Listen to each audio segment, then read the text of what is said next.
வணக்கம், இது உங்கள் தினக்கதிர். சாதிவெறி, பாலின சமத்துவமின்மை போன்ற பிற்போக்குத்தனமான கருத்துக்கள் மாணவர்களின் மனதில் வேரூன்றுவதை தடுக்கும் முக்கிய பொறுப்பு ஆசிரியர்களுக்கு உண்டு என்று முதலமைச்சர் மு.க.ஸ்டாலின் சனிக்கிழமை வலியுறுத்தினார். சென்னையில் புதிதாக பணியில் சேர்ந்த 2715 அரசு ஆசிரியர்களுக்கான பயிற்சி திட்டத்தை தொடங்கி வைத்து அவர் இந்த கருத்துக்களை தெரிவித்தார்.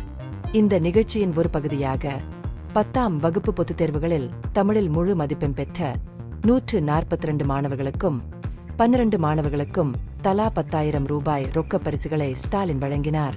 243 இடங்களில் புதிய பள்ளிக் கட்டிடங்களுக்கும் 277 கோடி ரூபாய் செலவில் அமைக்கப்பட்டுள்ள பாரஸ் ஸ்கவுட்ஸ் அண்ட் கைட்ஸ் தலைமையகத்திற்கும் அடிக்கல் நாட்டினார்.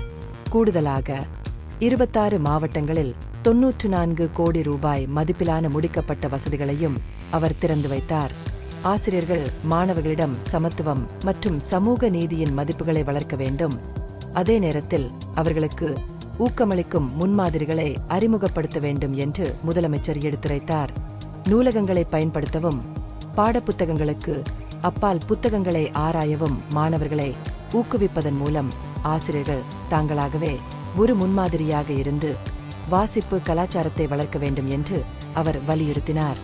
ஆசிரியர்கள் எதிர்கால தலைமுறை மருத்துவர்கள், பொறியாளர்கள், விஞ்ஞானிகள் மற்றும் அரசியல் தலைவர்களை வடிவமைக்கிறார்கள் என்பதை அவர் மேலும் நினைவுபடுத்தினார். கல்வியாளர்களுக்கு அப்பால் கல்வியாளர்கள் அனுபவத்தின் மூலம் பெற்ற சமூக விழிப்புணர்வை மற்றவர்களுக்கு கடத்த வேண்டும் என்று அவர் கூறினார். தகவல் மிகுதியாக இருக்கும் ஒரு காலத்தில் மாணவர்கள் தரவை மட்டும் பயன்படுத்துவதை விட விமர்சன ரீதியாக சிந்திக்க வழிகாட்டுவதில் ஆசிரியரின் பங்கை அவர் வலியுறுத்தினார்.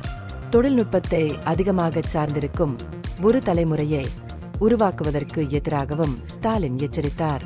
மனித பகுத்தறிவுக்கும் இயந்திரத்தால் இயக்கப்படும் அறிவுக்கும் இடையிலான வேறுபாட்டை அங்கீகரிக்கவும், சமூக விழுமியங்கள் மற்றும் குடிமை பொறுப்பை கற்றுக்கொள்ளவும் மாணவர்களுக்கு கற்பிக்கப்பட வேண்டும் என்றார். துணை முதல்வர் உதயநிதி ஸ்டாலின், பள்ளிக் கல்வி அமைச்சர் அன்பில் மகேஷ் பொய்யாமொழி, பிற அமைச்சர்கள் மற்றும் மூத்த அதிகாரிகள் இந்த நிகழ்வில் கலந்து கொண்டனர். இந்த பகுப்பாய்வு நுண்ணறிவுள்ளதாக கண்டால் முக்கியமான அரசியல் முன்னேற்றங்கள் குறித்த கூடுதல் புதுப்பிப்புகளுக்கு லைக் செய்யவும், ஷேர் செய்யவும், சப்ஸ்கிரைப் செய்யவும். இது உங்கள் தினக்கதிர். நன்றி.